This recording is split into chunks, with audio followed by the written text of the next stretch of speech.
Welcome to the Dirt Trail Running Podcast. My name is Michele Hartwig, and I am your host. I am also a race director for many Midwest trail races, including the Hennepin 100, Kettle Moraine 100, and the Midwest States 100, which is coming in 2021.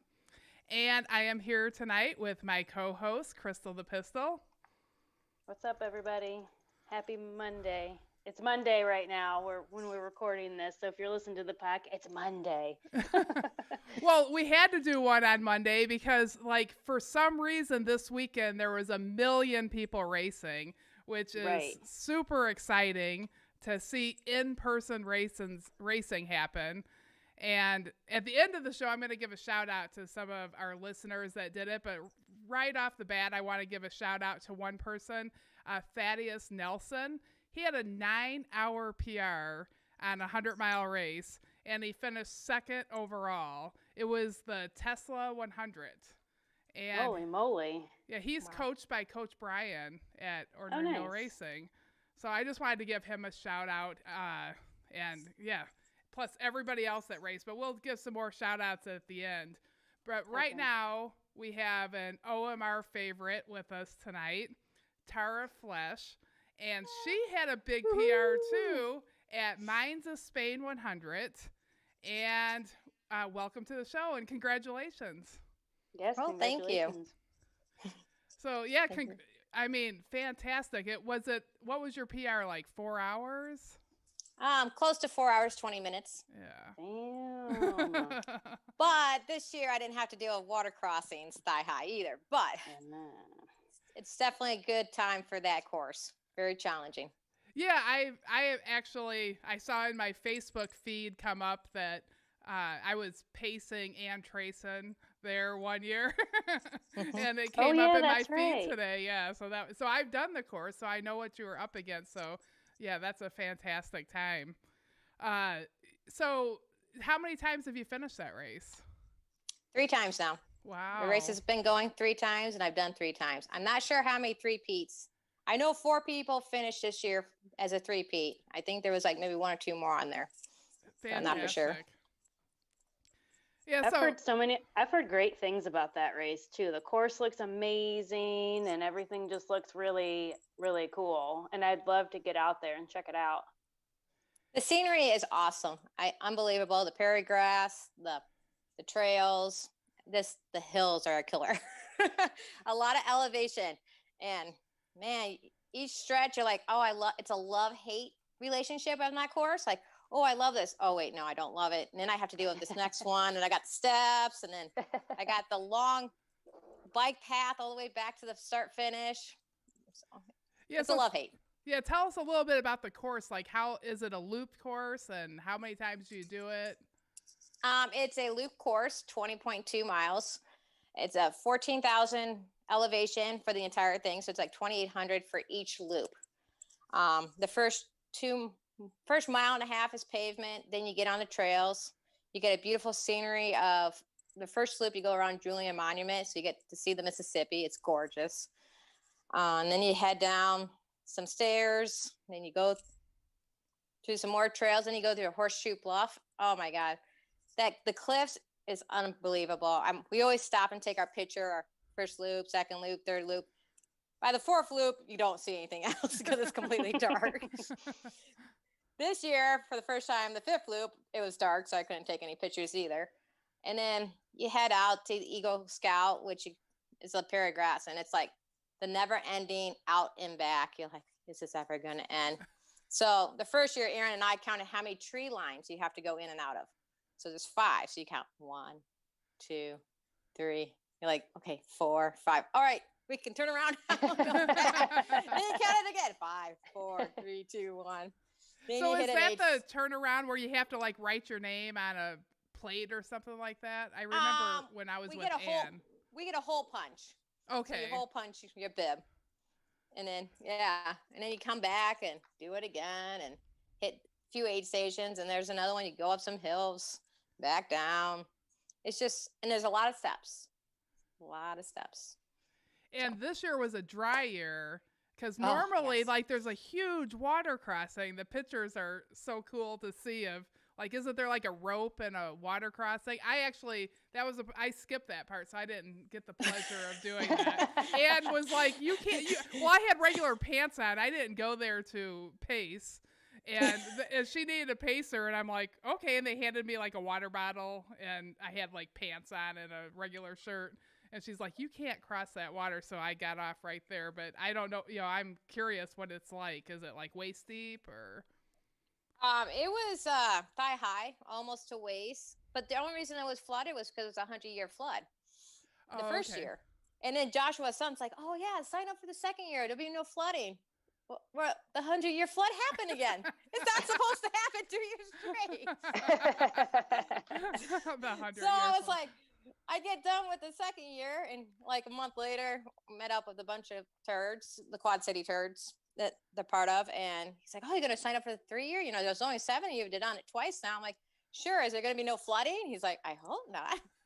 And this year we had a dry year. It did rain on us a little bit, but it only lasted like a minute or two, like 4 or 5 times. But yeah. Yeah, it's kind of funny because October is not supposed to be a rainy month, but here in the Midwest, for some odd reason, we've been getting a lot of rain. I guess we'll call it the 100-mile flood rather than the 100-year right. Yeah. So is this your home course? Because you live pretty I'm guessing it's pretty close to there. You live along the Mississippi. Yeah, I don't know if you can consider it my home course. It's just a course I really love. The reason I love it is because I was born in Dubuque, Iowa.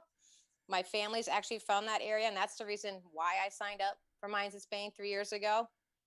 And I love the scenery, and I don't know. I've always felt like I've been called to the Mississippi River for some reason, because I don't know. It's a little story about myself, I guess.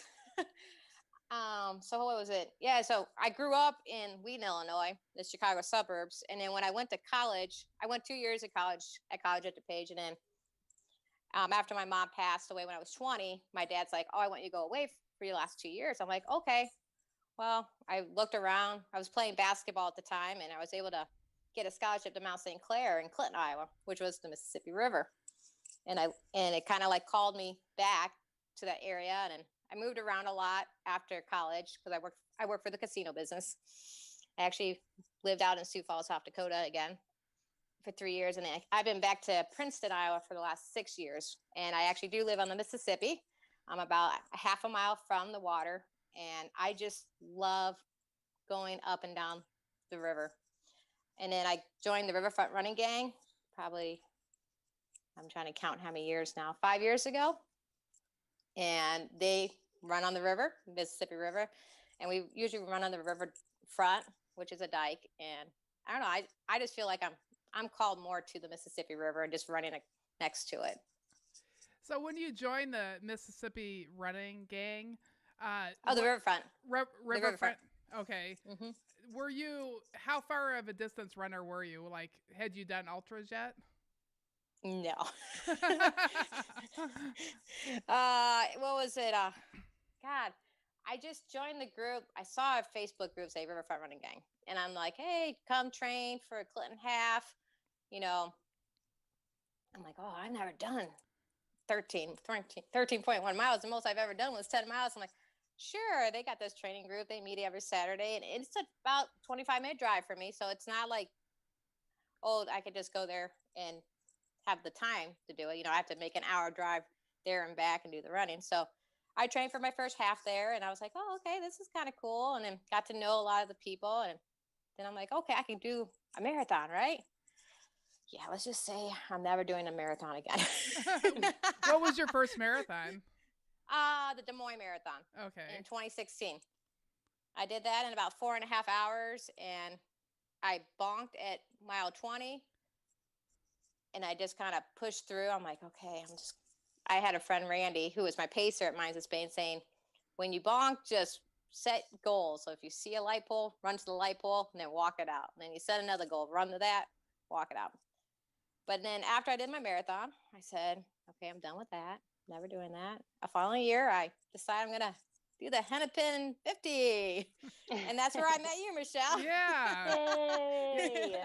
You came out for all the Fleet Feet Davenport runs. and a very loyal runner to us. We were a little tiny group at that time, but you were always there, and we appreciated that. Oh yeah, and I came out to some of on the actual trails, the Hennepin trails, Yeah. and those were great training runs when you did those. Unbelievable. So yeah, that was my first 50. My first ultra was with you guys, and I loved it. I felt after that 50, I'm like, oh, I could keep going. I love it, and so I figure, okay, well, I'm going to jump again. I'm going to jump to 100 instead. So I just keep jumping. I don't know if I'll ever jump further than 100, but you're not saying no. Yeah, I know, mean, it sounds like you want to do a 200 miler is what I'm hearing. Maybe if I have a few days to do it, and it's not like constant, and I can actually get some sleep, because I've done like what I did for my birthday during COVID, you couldn't really do much. I turned 41. So I made my own little run where I did 5 miles every 4 hours. And I felt great every time, even in the middle of the night, getting up, doing 5 miles every 4 hours. And I did 41 miles in that time frame. And yeah, I can do it. If I can break up my runs, I think I could do it. It's just a whole straight, not sleeping. What is running for you? You seem like you really enjoy it. Is it relaxing? Is it social? What does it mean to you? It's a little bit of both. Saturdays are like my big days. My husband realizes, okay, he's not going to see me because he knows I'm going to wake up early. I'm going to go out, join my gang or whatever. If I'm with the riverfront or if I'm with the Turds or if I head myself east to see the Yetis, I do my runs with friends. And that's what I love. That's like my social time because I don't go out. I don't really do anything. I'm a homebody. And so Saturdays are my days. I go home, I shower, and I go to work. Yeah. So I have a whole busy day. And then the rest of the weeks are just me and Riley, my dog. Oh, okay. Putting in some miles. So. And how old is your dog? Oh, Mr. Riley, what are you? 18 months now? Oh, wow. Oh, a young pup still. Yeah. Yeah, let me do the math. 8. Actually, he's 20 months. Sorry. 20 months. Okay. But yeah, he's still young. He's still young, yes. And he goes super for lots of runs with you. Oh, yes, he does. And the whole neighborhood knows him. He's like, what are you guys doing today? So Riley trained with you for Mines of Spain. Did you have any specific goals in mind for Mines of Spain when you signed up to run it? Originally when I signed up for run it, I didn't really have too much, just to beat my time from the year before. And that's like during the whole COVID, that's when I joined your guys' coaching thing and got Coach Loretta as a coach. And she, actually helped me with my speed, getting faster and stronger. And it really helped. And I'm like, and she's like, what's your big goal? I'm like, and I'm looking at my times from last year. I'm like, it's not going to flood. I said, I'm going to shoot for 28. That's my goal. And I pushed for it and I did a 27:45. Fantastic.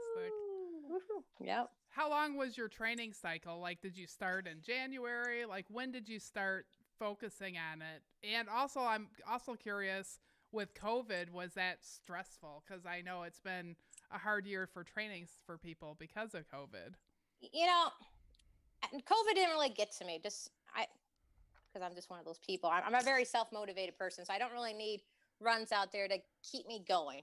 If I want to do something, I'm just going to do it, and no matter what. And honestly, I started off the year pretty strong with all my running.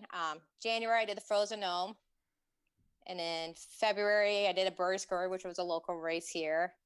In March, which was the last of the runs, was the Sun Trail Running Club, which is the Quad City Turds, did the 100Ks Convenience, which was a 40 miler, which is awesome. It's a great race. Looks like a blast.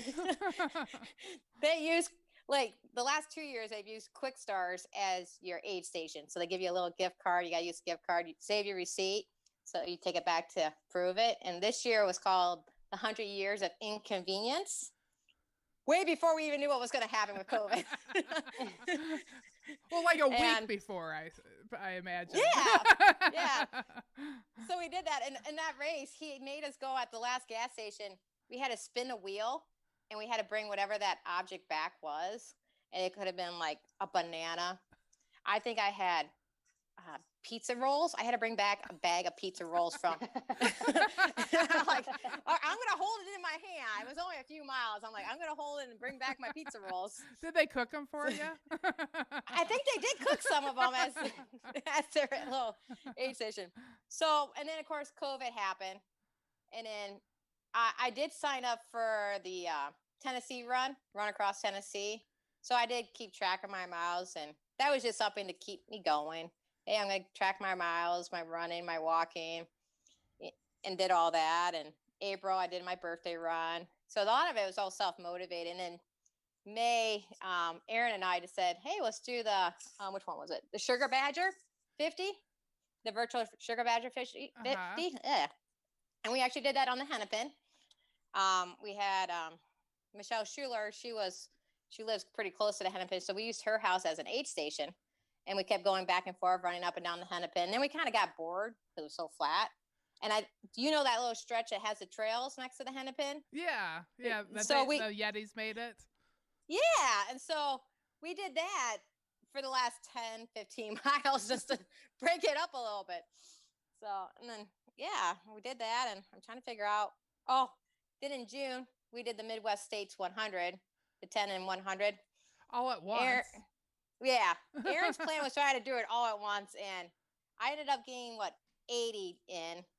She got her 100, which she PR'd with 27 hours on that, which was awesome. And I ended up having a knee issue. I mean, I still got my 100 in the 10 days, but I really wanted to do it in the 2 days. Yeah. But I got 80 in. I ended up having my knee. I went to the chiro, and he said I just twisted it, and so I just needed to stretch it out, work it out. And then when I'm trying to figure out, and then I think July is when I started the coaching with you guys, and that's when I started with my training with Minds of Spain. So. Yeah, so you had a very strong base when you went into coaching. And so right away, did you guys start working on, what did you work on? Like speed right away? Like, what was that like? What was it different from what you had been doing before? Before I would just go out and say, I'm going to go run 5 miles. I'm going to run 6 miles. I mean, I really never did as a training run, like during midweek, do more than 6. With Loretta, she would do 1 speed work a week for me. And I never did speed work. It was great. She's like, go out and do 10 minutes at this pace, then rest, and 10 minutes at this pace. And she kind of she switched it up each week. And then my weekday runs were like 8 miles. I'm not used to doing 8 miles during the week. Means I got to get up earlier for work, because I went to work at 8:30 every day and left the house at 8. So I would have to wake up about 5:36, depending on the day, to get my runs in. Because I like to do most of my runs in the morning, because it was really hot during that time, because August was pretty humid and I wasn't running in the humidity. And yeah, she did speed work to start off with, and then she kind of just build me back up to where I needed to be. And then we added, and I said, hey, by the way, I got a lot of elevation gain in this run. So she added some hill workouts, and those were awesome. I have this one nice chestnut hill that one of the last hill repeats she had like run up for a minute, back down a minute. And then she's like, okay, now try to do that in 3 minutes all the way up. I'm like, oh, that was hard. But that was like my best hill repeat workout I had. And I really enjoyed it. So, except for the last 3-minute run. Yeah. And how long did it take before you started noticing improvement, or did you notice more at the race or on your regular runs? I noticed more probably about 3 weeks before my race, because when she tells me to go out for an easy run, I'm just like, okay, easy run for me is like 9:30. Because I know my pace, because I know if I just go out with Riley and I just go out, I know my heart rate, I don't look at my watch, and it's a 9:30 pace. As I got closer and she said, go out for an easy run, I'm like, okay, I'll just go out. My pace went down to like 9:10, and it almost went down to a 9-minute mile of just being a nice, easy pace. I was like, oh, this coaching is actually working for me. Because I was just like, okay, but being on the Mississippi, I'll head down towards some gravel road down to another trail that I know that I can get like somewhat at Mine's the Spain ones, like the prairie grass, which was a mile. I could do a trail and come back on gravel and back to pavement.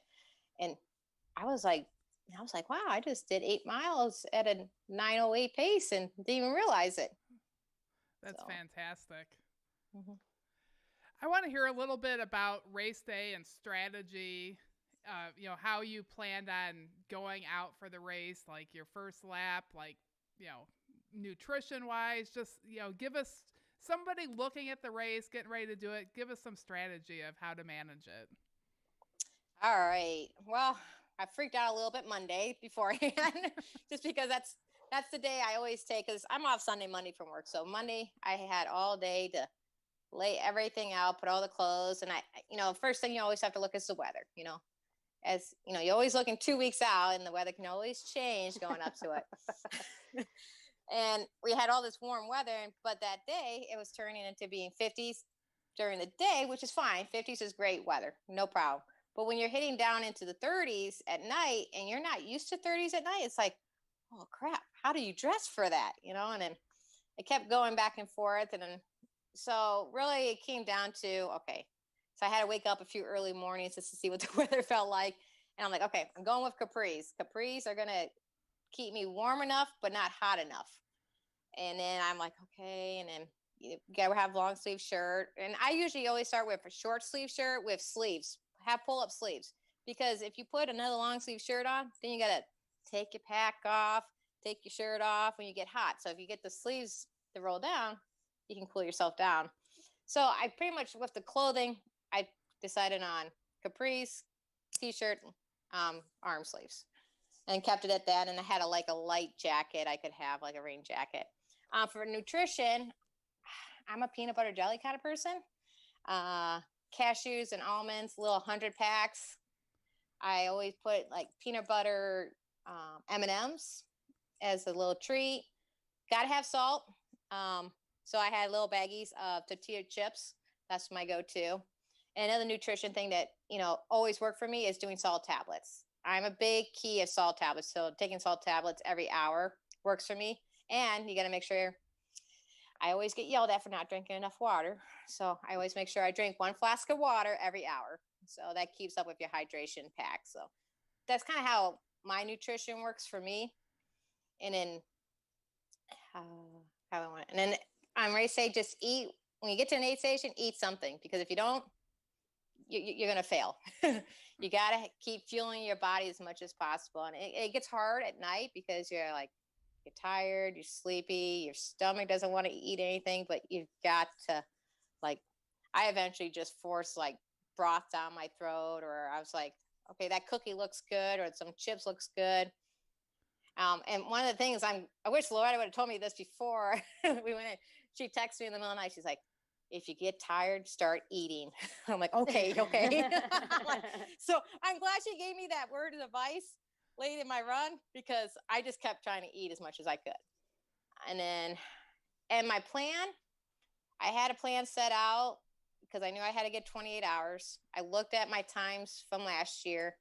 I thought, okay, well, I don't have this. When we did a training run beforehand, Aaron and I, 2 or 3 weeks beforehand, and we did about 26 miles in 6 hours. And okay, I'm like, and it was raining. It was raining for 3 hours the whole time. It was pretty cold.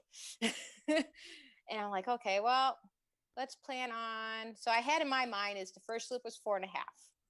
The second loop, 5 hours. This third loop was going to be 5.5, which puts us down right at 15 hours in 3. And then I said, okay, well, I can do the next loop in 6.5.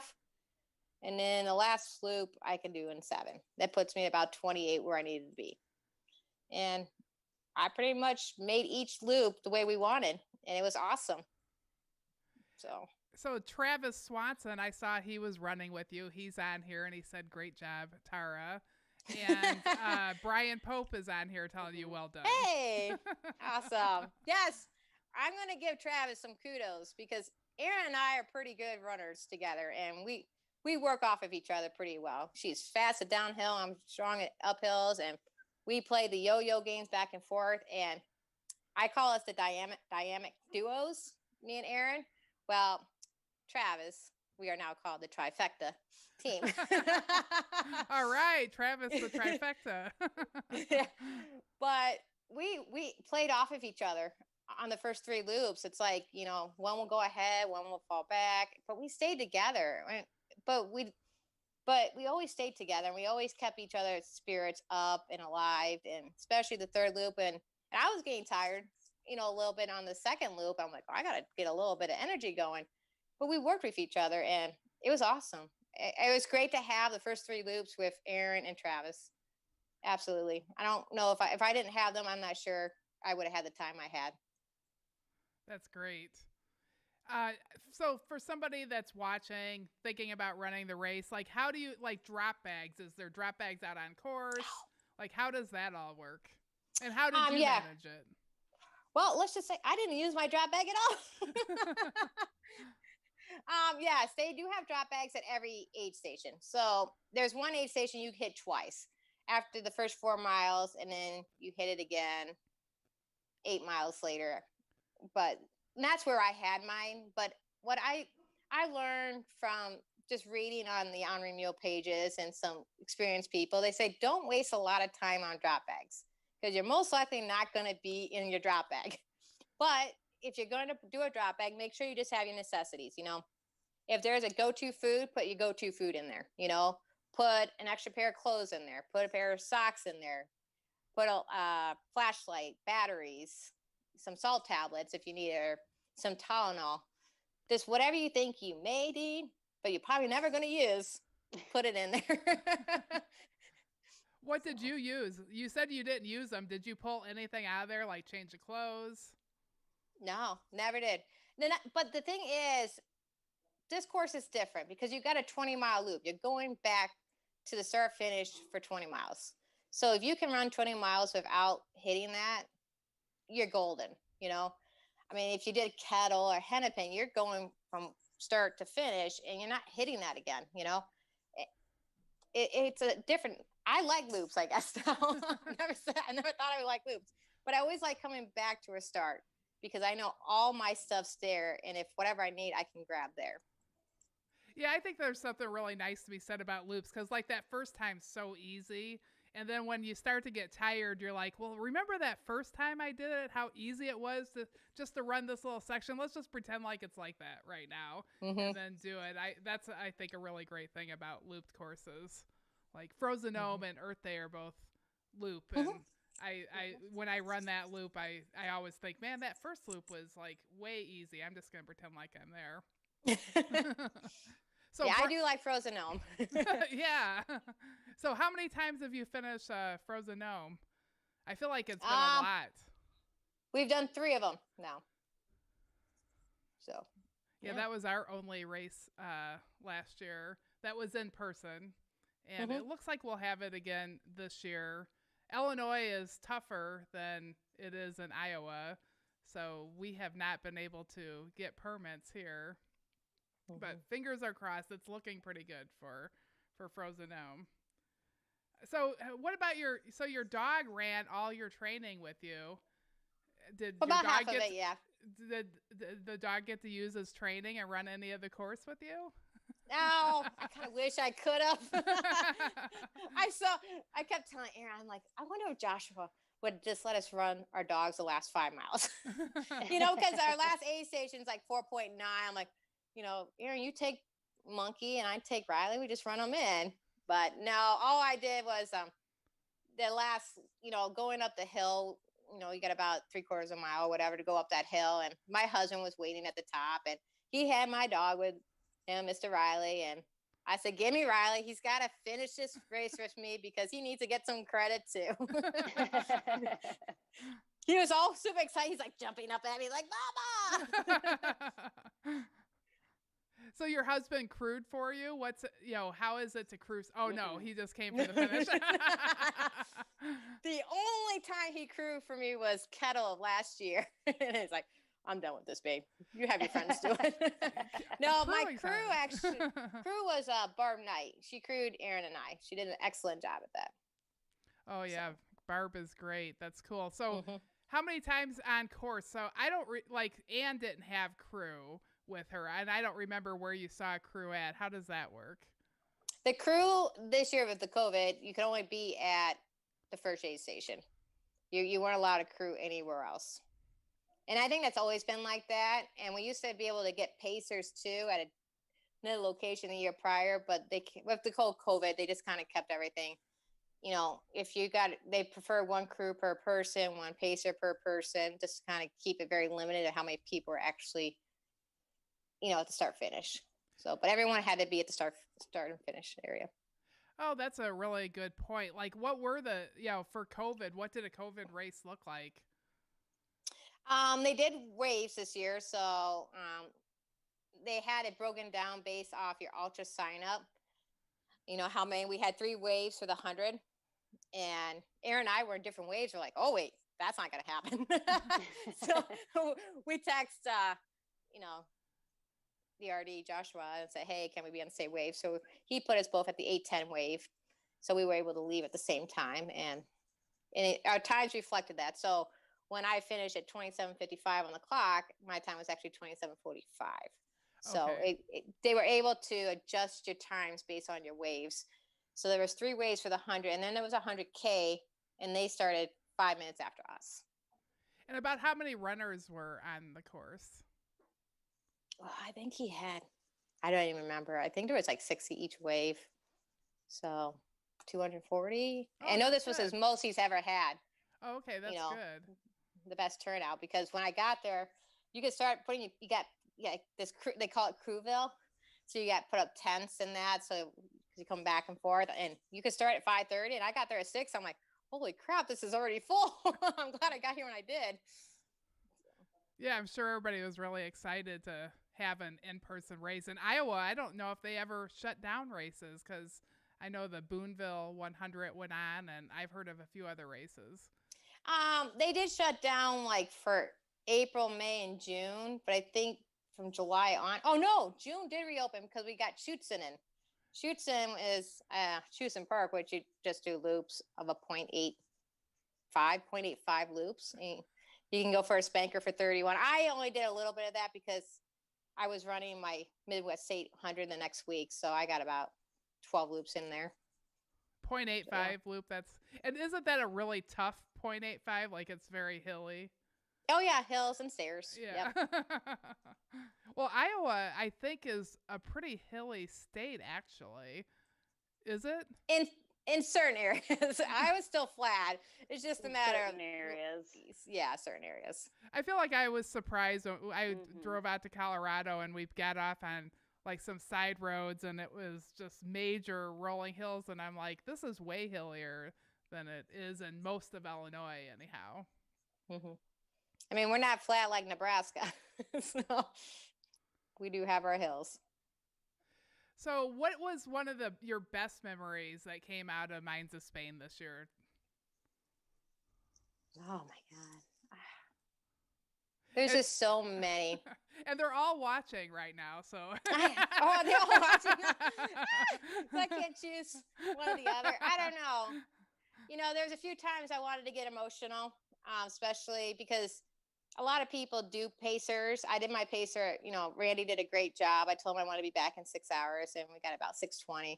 And I told myself I'm going to do the last loop on my own. I didn't have a pacer to put me, help me back out, because I'm just like I said, I'm a self-motivated person. But I would say when I go back and looked at it, because Mile 90 Photography did awesome job on their pictures this year, and I went back, I wanted to cry on some of them because I'm like, oh, that was so awesome. But the trifecta team, I would have to say, if it wasn't them, I don't think we would have been, I don't think I would have done as well. Those guys really pushed me to help me do really well. And Randy pushing me, and just myself pushing myself at the end, and then my husband giving me crap saying, I put this in my post because my husband's like this. He said, "Someday today, turd." I'm like, oh my God. I'm like, because we call each other turd. We call Riley a turd because he's a chocolate lab. And I don't know. It's just finishing it with my dog, who put the training in with me too, was unbelievable. so I can't say what the best thing was, and the people, I think you're saying. You yeah, just described all it's the everybody. people. It's everybody. It's my crew, Bar being out there, the volunteers. Like I knew a lot of the volunteers out there this year, and they were all supportive. Like, hey, Tara, how you doing? And it's like, wow, it's amazing all the people I've met in the last few years of the ultra community. And that's what I love about the ultra community. It's the people you meet, and the smiles you get, and some of the turds on the last aid station. I sound like, you don't have to sign up for this every year. I'm like, I know I don't, but I love it. Even though I said I'm probably not going to do it next year. Oh, we'll make sure you do it again. I'm like, I don't know. I'm just like, it's everybody. Do you see yourself ever doing are you hardcore ultra runner? Or do you want to do triathlons? Do you want to do a 5K? Where is your heart at? My heart is the trails, and that's what I love to do. I am on a board here on the Princeton Recreation Trails here in Princeton, Iowa. We're trying to actually put a kind of like a bike path trail through our own community, to connect the MRT. So, I'm all about the trails, trying to connect people with pathways, and I don't know. I also thought maybe I might do a triathlon, Aaron's got experience on doing the Ironmans, so maybe I can try that. I don't know, but we'll see. Maybe just to kind of, because I don't know what I'm going to do in 2021 right now, because I might change things up. I might slow it down a little bit, because I have been going nonstop with my mileage, and I think my body needs to maybe take a little bit recess and rest a little bit and see what I do. And I kind of want to do like a destination trail run, go somewhere different outside of the Midwest, just to see what's out there. Yeah, you've done a lot of Midwest races. It's definitely time to try something else. You got your eye on anything? The one thing that's had my eye on for 2 years now is the Zion. So Zion 100K, not the 100K. So. Yeah, we just had Corey on the show, and he talked about the Zion 100s. And I believe he said it was one of his favorite races, and they're changing the course up a little bit this year. So yeah, that would be a good one. When is that? That's like February, I think, or? It's in April. April? Okay. Yeah, but I might have to wait another year because somebody's doing 150 that I have to be there for. Oh, okay. Who's that? Aaron? Aaron. Yep. All right. She has not convinced. Yeah, she has not convinced me to do it yet, so that's good. She needs a good crew person and pacer. Yep. Someone fresh. Yep. Well, that's good. Is there anything else from the race that you want to share?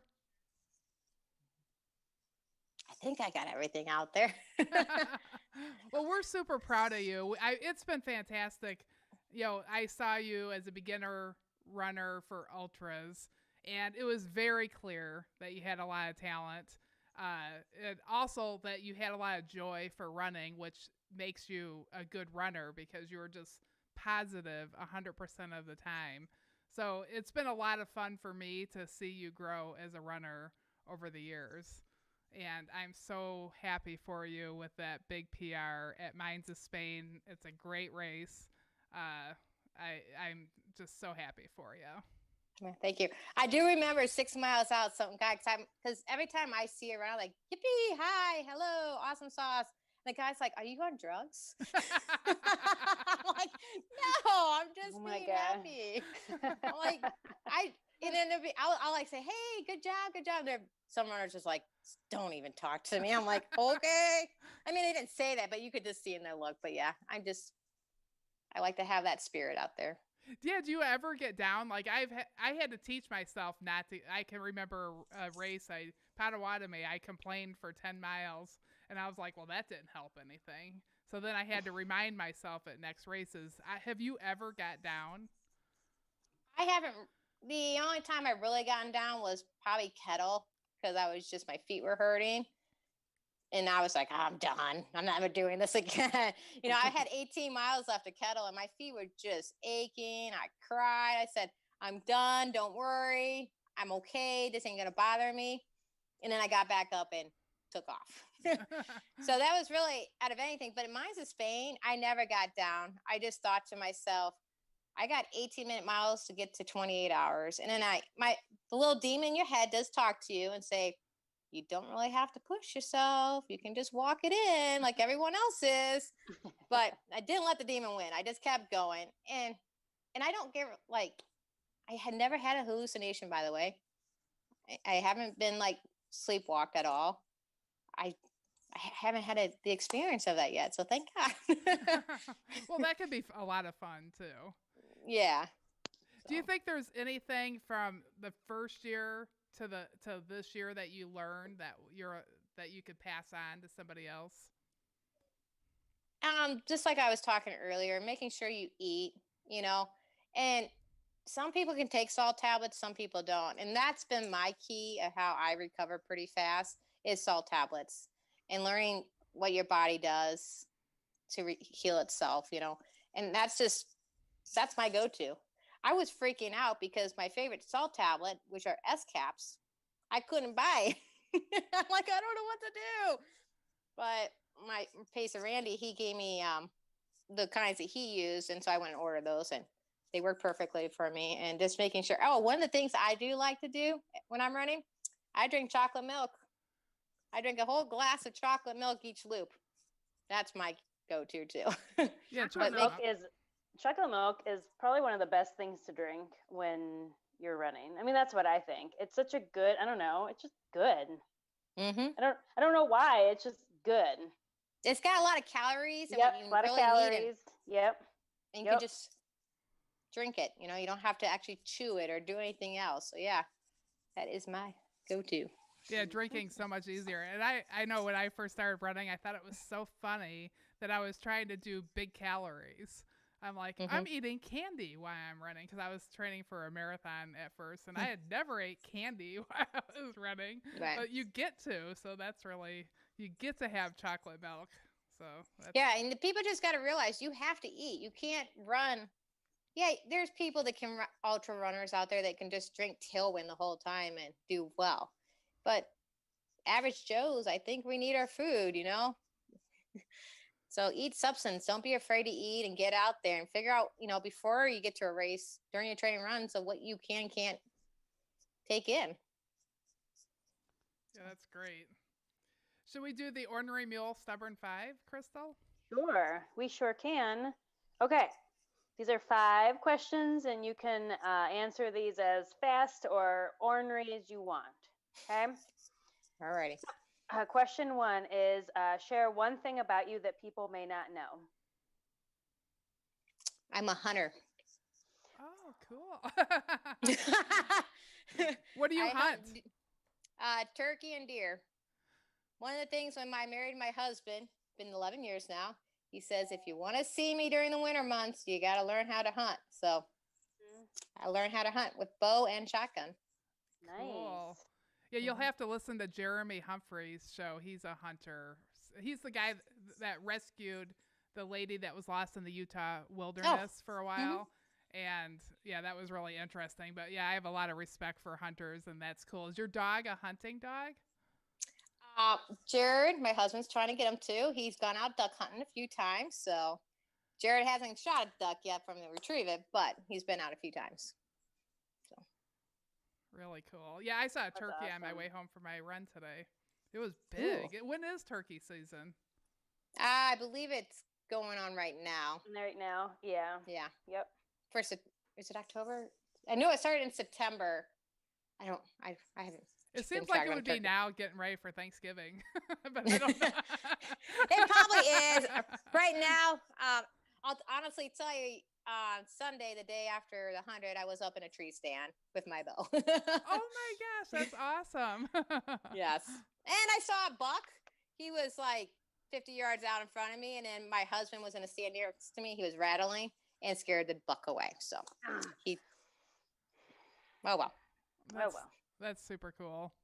All right. Question 2 is what is something in your life that you are looking forward to? Oh, in my life, like my future. Yeah, I don't know, something upcoming.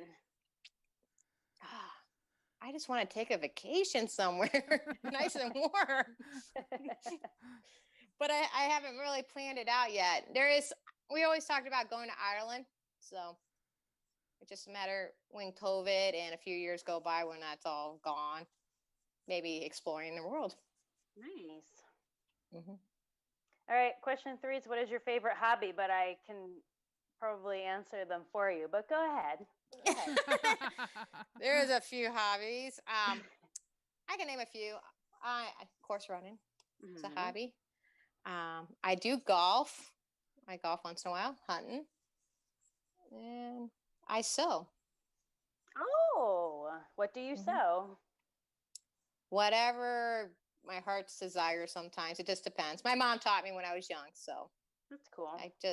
When people need a mask during COVID, I made some masks for people.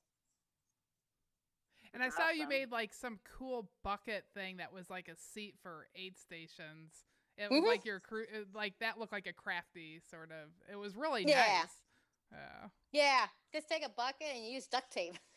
Oh, it was duct tape. Okay, I thought it seemed like there was material or something on it. Oh no! So you take the lid, and I put some foam on it, and then I took fabric over it and then stapled it under. So when you sit on it, you have a little cushion. That's a perfect. Yeah, sit down, get your food out of there. Nice. That's for like smaller races, but yeah, I use them. That's cool. All right, question 4 is, who was the biggest influence in your life?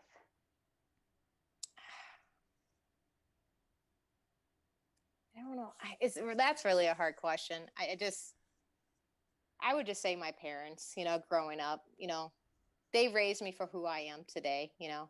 I was the mischief, evil, little sister. I have 3 older brothers and a younger sister. And I really believe if my parents didn't raise me who I am, I wouldn't be who I am today. So. That's good. Very good.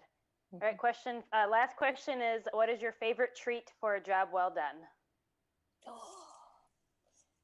Quick Start cheeseburger.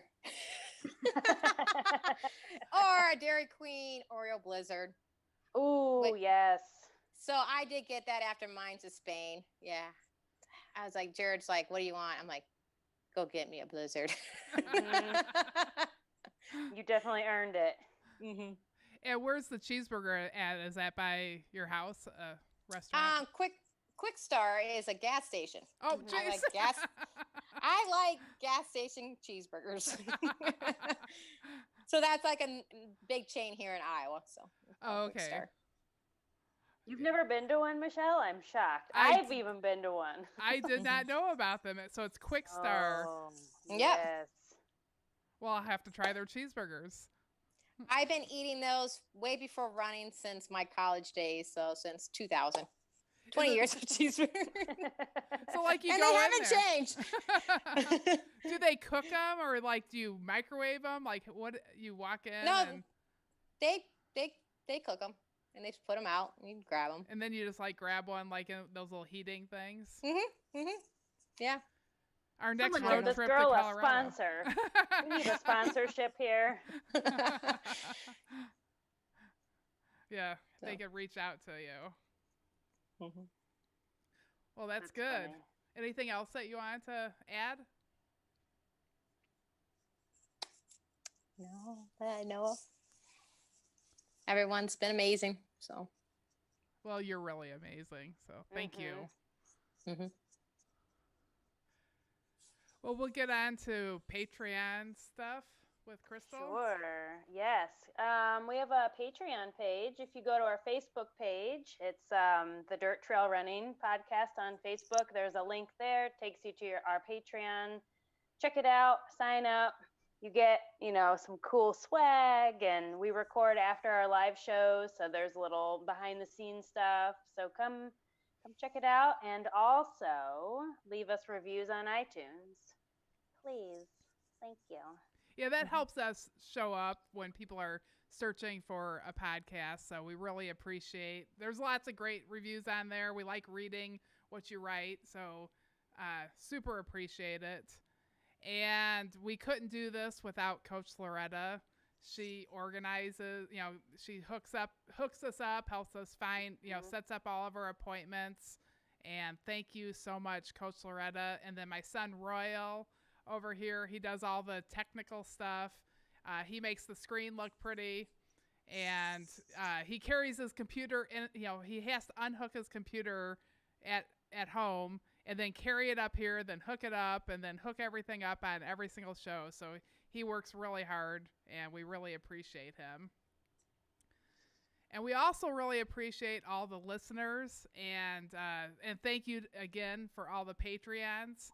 But I also wanted to give a shout out to a few of our patrons that had big races this weekend. So Lisa Gibbs finished the Wild Duluth 50K, which meant she finished the Wild Women Challenge. So congratulations. And Natasha Steenberg, Glacial 50 miler, second overall female. So it's been she's another person like Tara that I absolutely love watching her. And she just trains so consistent. She seems like such a happy runner. And I enjoyed reading her post. She was battling it with the first place woman. They were going back and forth, and really great job, Natasha. She's a trail sister, so a shout out to the trail sisters there. And then, of course, Robert Swiderski. He is in the middle of doing 10 marathons. So he's doing a marathon a day for 10 days. And his last one will be here this Sunday at the Ornery Mule Racing Trailhead. And we're actually right on a trail, so he's going to do like a little 3-mile loop over by the lake. So you can come out, you can run with him, or you can just run and see him and tell him good job, as he goes by, but just give him some company. But he is running to feed families Thanksgiving dinners that are in need. So he's raising money for that. He's extremely passionate about it. He was homeless at one time, and this organization reached out to him, and he's doing very well now.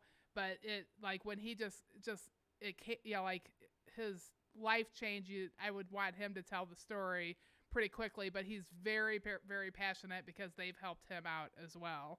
So I just wanted to give a big shout out and invite everybody to come to the Ornery Mule Racing Trailhead here in Crystal Lake and join us for that. And then tomorrow night on Tuesday, which is when we typically record, we have Buzz Burrell from the FKT website coming on tomorrow night. So let us know if you got any questions for him. And Bruce Steinberg from Silent Sports Magazine. So that's the completely classic Wisconsin magazine. And we're super excited to have him on the show. He's a book author of many books. Very, very fun guy. Looking forward to him. You got anything, Krystal, that you wanted to add?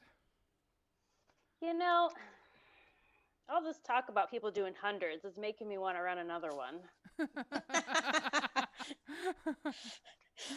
And I don't have the motivation to go run one. Like, I need a race. So come on, 2021. Don't fail me. I need 100 next year. I was supposed to run Indiana Trail 100, which was supposed to have been a couple weeks ago, but it was canceled. So yeah, we need COVID to be done.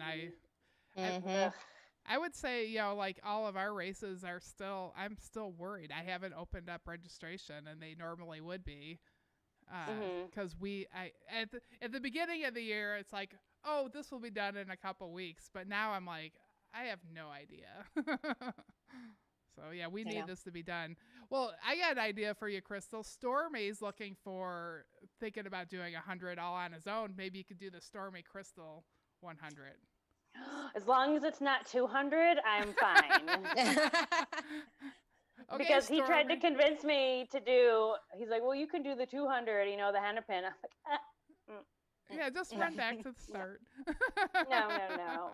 Well, if he's thinking about Stormy, reach out to me. Let's talk, because I'd be down for doing something. As long as it's not like next week, but I'd be down for doing a 100. Yeah, that sounds good. Well, thank you everybody for listening. Thank you again, Tara. And, yes, thank you. And we will see everybody tomorrow. Bye. Thank you. Bye. Peace.